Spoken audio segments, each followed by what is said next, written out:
How you doing, folks? Hope you're keeping well. I'm just going to talk about foot issues, ankle issues, Achilles issues.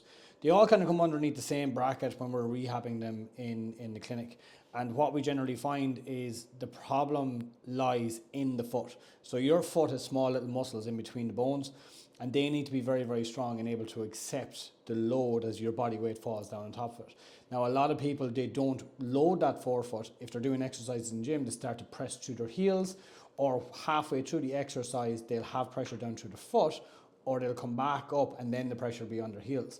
The exercises that we mainly do in the clinic keep all your weight forward, and we use the cue that if you imagine you put your foot on the ground, you're coming up out of the exercise, but you're pretending to just before taking a step forward, that's the position I want you to be in, because that's when your center of mass comes forward and puts the weight down through your foot.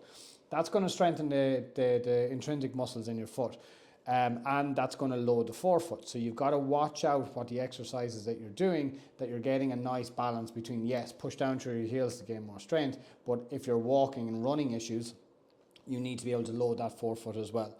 Secondary is when you have your foot going forward in that position and you're going to run, that knee is going to come forward, that heel is going to lift off. But not only when that bone comes forward there, it's going to stretch down at the bottom, it's going to stretch that Achilles at the back here, but also your knee has to be able to take the load as well.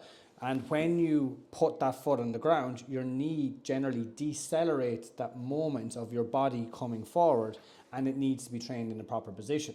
The difficulty is training that is that a lot of the quads exercises like squats and lunges, unless they're done correctly, are only working what we call concentric movement. So that means that the muscles are tightening together. If this is concentric, then slowly lengthening is what we call eccentric. Decelerating is all eccentric. The muscles have to slowly lengthen in order to absorb the force. What exercises are best for this? The ones we absolutely hate, going really, really slowly in the exercises. So it's a very, very slow squat down in that position is going to get your eccentric component of the exercise. Then your concentric is lifting up. Same with single leg exercises. You're dropping really, really down slowly. Why do we hate them? Because they burn, they suck, nobody likes doing them, you feel horrible after doing them, but it creates that adaptation in the muscle and the tendons that we're actually trying to target.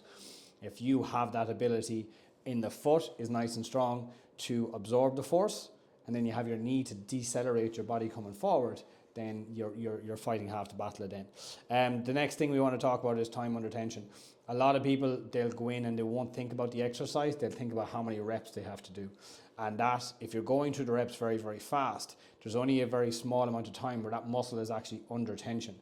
You need to apply the exercises in a way that muscle is going to be constantly stressed, and it's going to be constantly have that weight going down through it. Coming out of the exercises too quick are generally going to be a waste of time, especially in rehab, and especially it depends on the strength characteristic you're trying to actually target. And then the last thing is actually picking the right weight.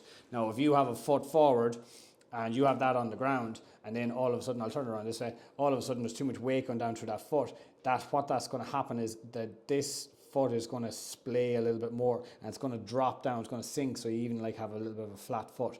What we want to see is that nice big strong toe against the ground, this nice big arch on this side of it, and if you can maintain that through the exercises, then that foot is strong enough to withstand the load. If it's not strong enough to withstand the load, it's going to flatten, and then you're not going to get the benefit of the exercises.